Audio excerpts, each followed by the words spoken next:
우리 그리스도인들에게는 성경을 읽고 그 안에서 말씀하시는 하나님의 음성을 듣는 것이 매우 중요합니다. 그것보다 더 중요한 것은 성경을 통해 말씀하시는 하나님의 말씀과 그 의도를 제대로 이해하는 것은 더 중요한 일입니다.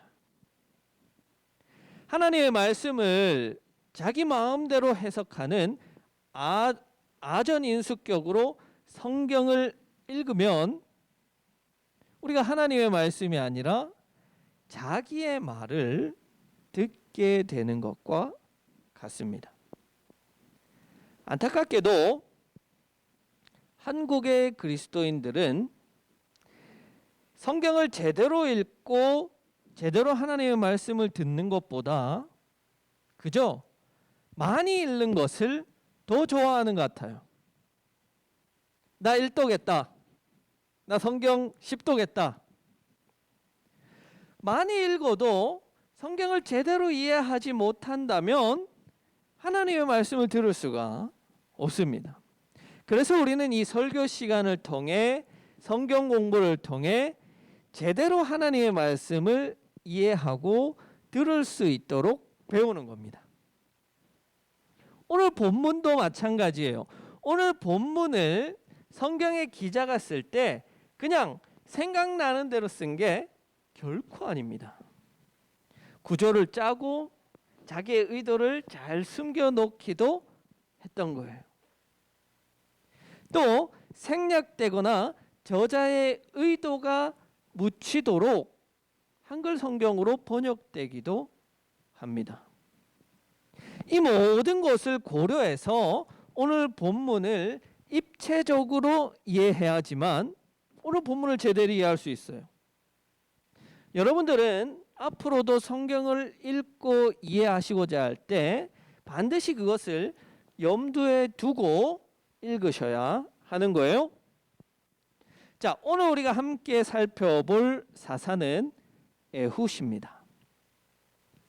사사를 이해할 때 우리가 두 가지 질문을 가지고 이해하자라고 지난 시간 말씀드렸죠. 첫 번째는 사사는 누군가, 그 정체성에 대해서 한번 알아보자. 그리고 두 번째 질문은 그 사사가 어떤 일을 했느냐, 무슨 행동을 했느냐를 한번 알아보자 했습니다. 오늘은 이 첫 번째 질문에 한번 집중해보고 다음 주에는 두 번째 질문에 집중해서 에훗을 한번 살펴봅시다. 자, 먼저 에훗이라는 사람은 그러면 누구입니까? 자, 오늘 성경에서는 에훗을 이렇게 표현합니다. 베냐민 지파 게라의 아들인 왼손잡이 에훗이다 라고 15절에서 기록하고 있습니다. 그래서 우리가 사사 에훗을 이해할 때 사사 에훗의 특징은 뭐다? 왼손잡이다. 이렇게 우리는 잘 알아왔습니다. 그런데 제가 오늘 놀라운 비밀을 하나 알려드리겠습니다.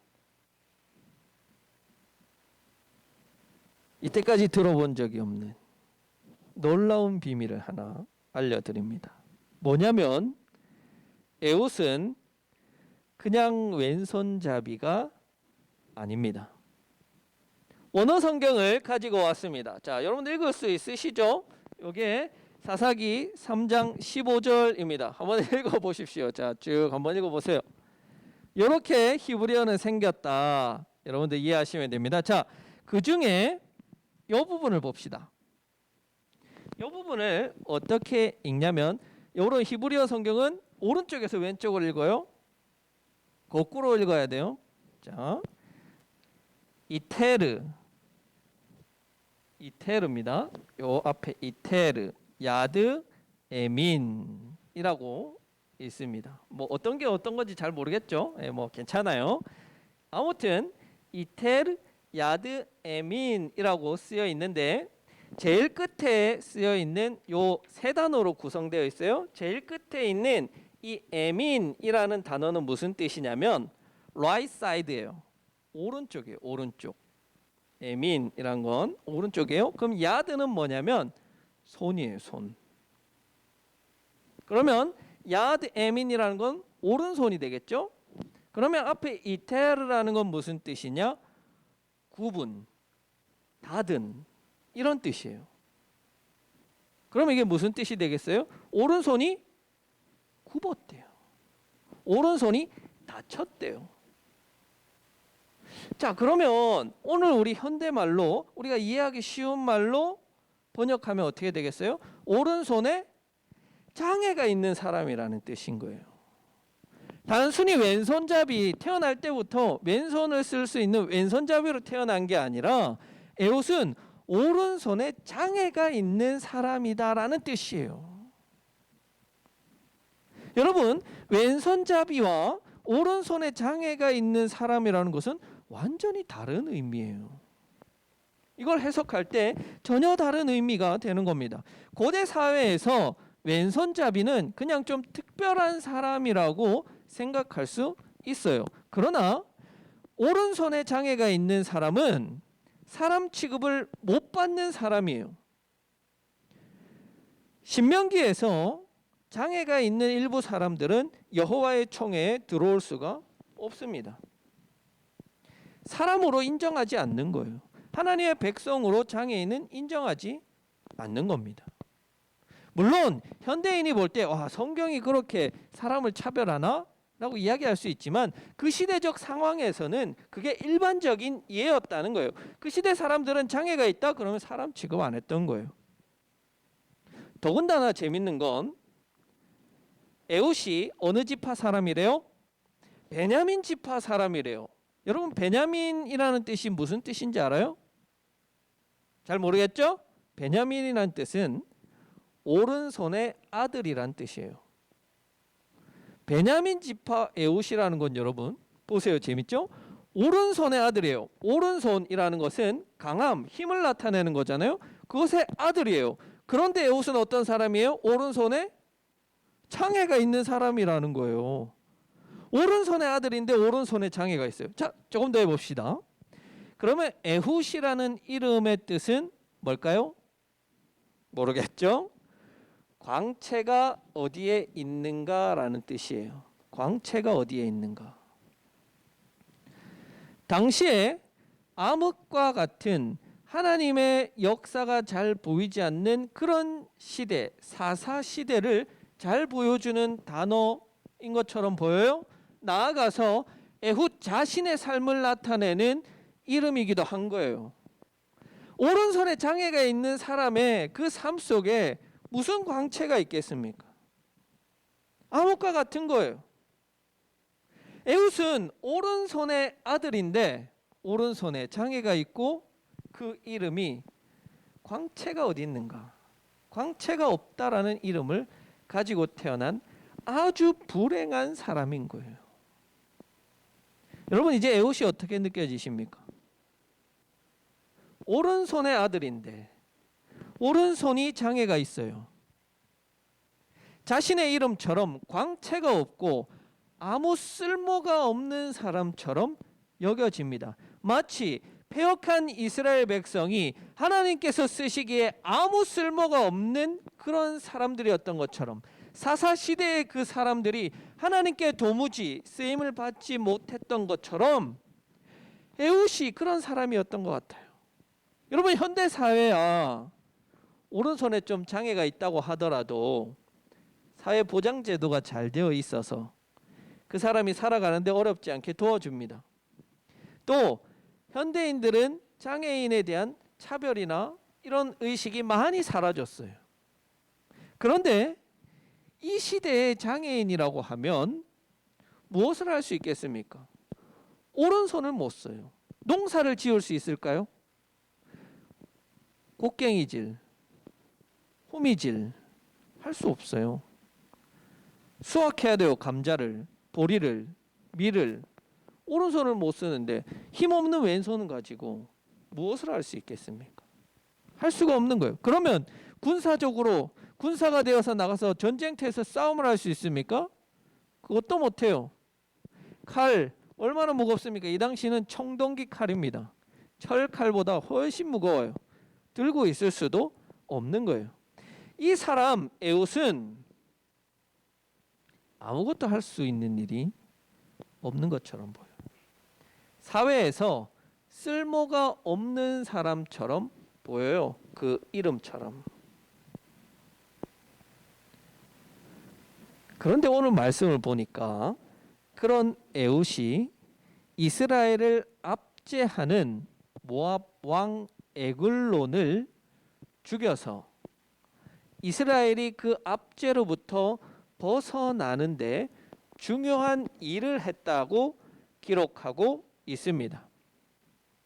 에웃은 모압 왕 에글론에게 공물을 바치는 일로 에글론에게 가게 됐어요.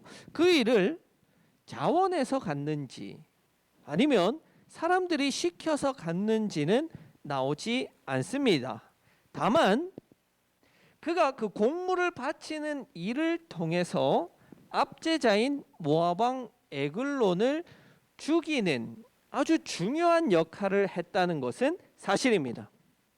에웃은 비록 오른손에 장애가 있었지만 적군의 왕을 죽이는 아주 중요한 역할을 했던 거예요. 여러분, 누군가가 왕 앞으로 나아갈 때는 당연히 그 사람의 몸을 수색합니다. 무기를 가지고 있지 않은지.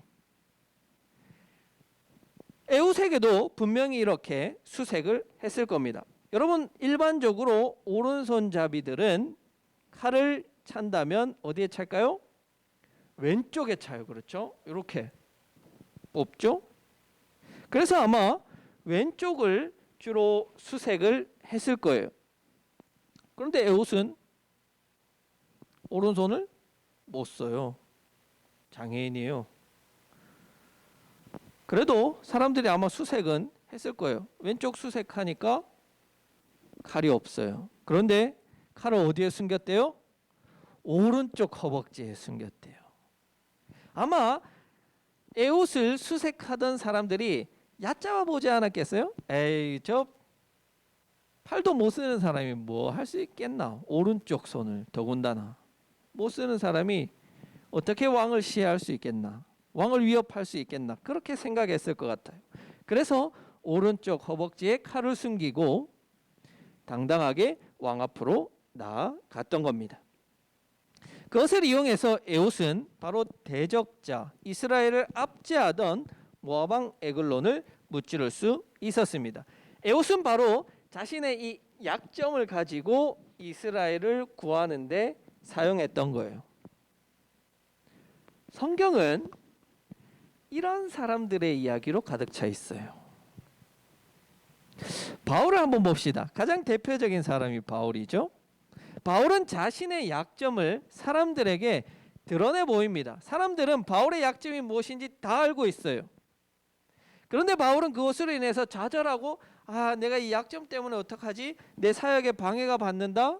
내가 이 약점 때문에 말씀 제대로 못 전한다? 이렇게 낙심하지 않고 이등 시민으로 살아가지 않았어요? 도리어 자신의 약점을 무엇으로 사용합니까?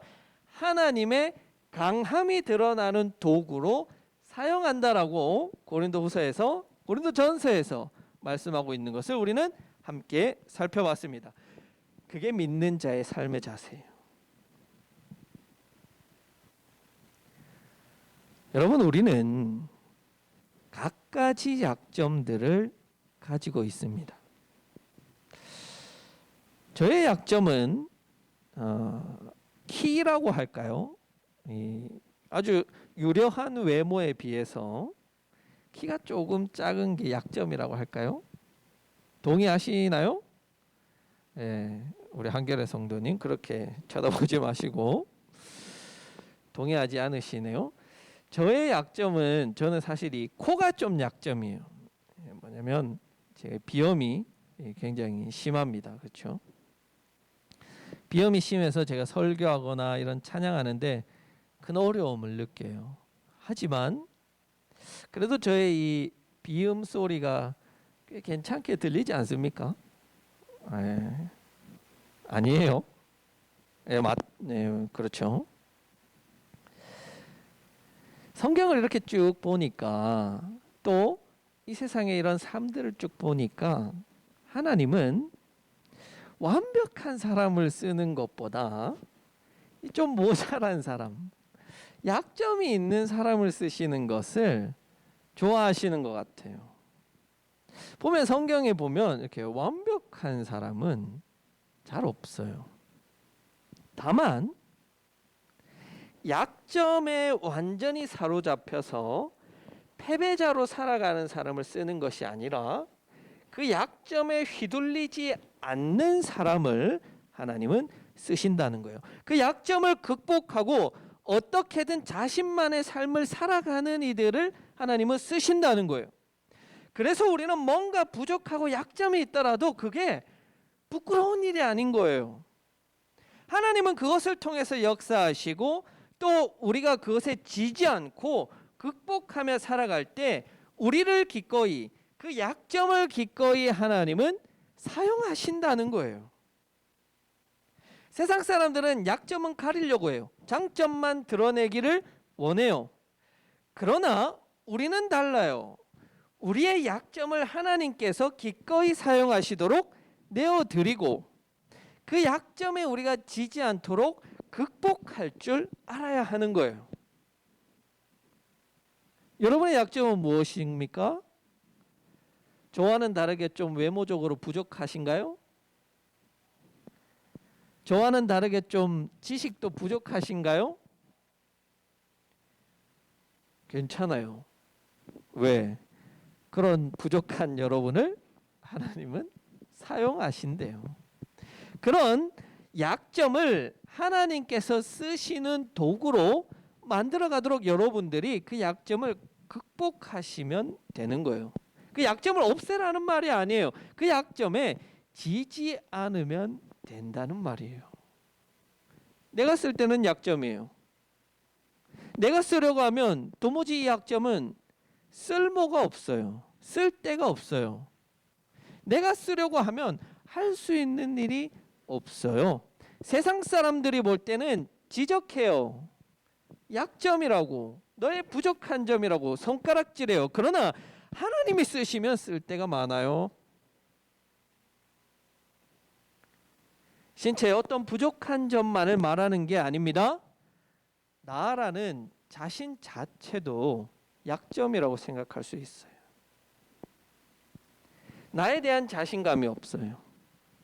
나를 어디에 쓰기에도 부족해 보입니다. 세상이 나를 알아주지 않아요. 하나님은 그런 사람을 쓰신다니까요. 하나님은 그런 약한 자들을 들어서 세상을 구원할 구원자로 쓰십니다. 그게 하나님의 방법이에요. 그게 하나님께서 일하시는 방법입니다. 교회도 마찬가지예요.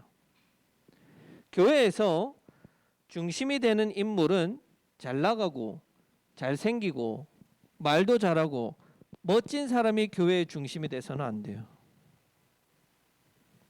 공동체에서 가장 약하고 소외될 수밖에 없고 주변으로 밀려날 수밖에 없는 이들이 교회 가운데 있어야만 그 교회 공동체는 건강한 공동체가 될 수 있습니다. 다윗에게 몰려들었던 그 아둘람 공동체, 불황자들이에요. 갈 곳이 없는 이들이에요. 할 수 있는 게 없는 사람들이에요. 이 사람들 데리고 다윗이 도대체 무엇을 할 수 있겠습니까? 그러나 그들을 기반으로 다윗은 통일 왕국을 세워갑니다. 예수님의 제자들은 글도 쓸 줄 몰라요. 대부분이 어부들이에요. 성경에 대한 지식도 많이 없습니다. 그런데 예수님은 그들을 제자로 부르셨어요. 그런 무식한 자들이기 때문에 예수님이 아무리 설교를 해도 성경의 기자들은 제자들이 못 알아듣는데요. 그런데 예수님은 그들을 부르셨어요. 그들을 사용하셨어요. 그래서 하나님은 여러분들을 선택하셨는지도 모르겠어요. 아무리 설교를 해도 못 알아들으니까. 여러분, 무식하니까 예수님의 가르침이 마음팍에 새겨지는 거예요. 받아들여지는 거예요. 당대에 똑똑하다는 사람들이 다 예수님의 말씀을 어떻게 했어요? 거절했어요. 내 생각에 그거 안 맞는데? 내가 배운 바대로는 그거 안 맞는데? 예수님을 다 거절했어요. 그러나 제자들은 아무것도 모르니까 그저 그게 맞는갑다. 다 받아들이고 수용했던 거예요. 고린도전서 12장 22절에서 이렇게 말씀하십니다. 몸의 지체 가운데서 비교적 더 약하게 보이는 지체들이 오히려 더 요긴합니다. 하나님이 쓰실 때. 우리 이렇게 오늘 찬양했습니다. 약할 때 강함 되시네. 나의 보배가 되신 주. 우리 가운데 있는 약한 것을 그냥 약함으로, 약점으로 내버려 두지 마십시오. 그것을 하나님께서 사용하시는, 하나님의 강함이 드러나는 도구로 만들어갈 수 있는 여러분들이 되시길 바랍니다. 왼손잡이 에훗, 그는 사실상 자신의 약점과 자신을 둘러싼 그 장애인이라는 운명의 굴레를 극복하고 그 약점을 하나님께서 쓰시도록 만들었던 입지적인 인물인 거예요. 가난, 지식, 외모, 권력, 무엇이든지 우리를 약하게 만들고 약점으로 만들어서 하나님의 자녀답게 살지 못하도록 세상은 우리를 향해서 계속 공격합니다. 너 이것 없지? 이것 없지? 이것 없지? 계속 공격해요. 그때마다 우리의 마음이 얼마나 좌절되는지 몰라요. 그러나 그것에 두려워도 마시고 지지도 마십시오. 우리의 약함을 통해서 드러나는 하나님의 강함, 우리의 약함을 들어서 사용하시는 하나님의 은혜와 사랑을 믿고 교회와 세상과 하나님 앞에 전적으로 헌신하며 하나님께서 쓰시는 도구가 되길 원합니다. 그렇게 기대하며 나아갈 수 있는 하나님의 자녀들이 되시길 간절히 기원합니다.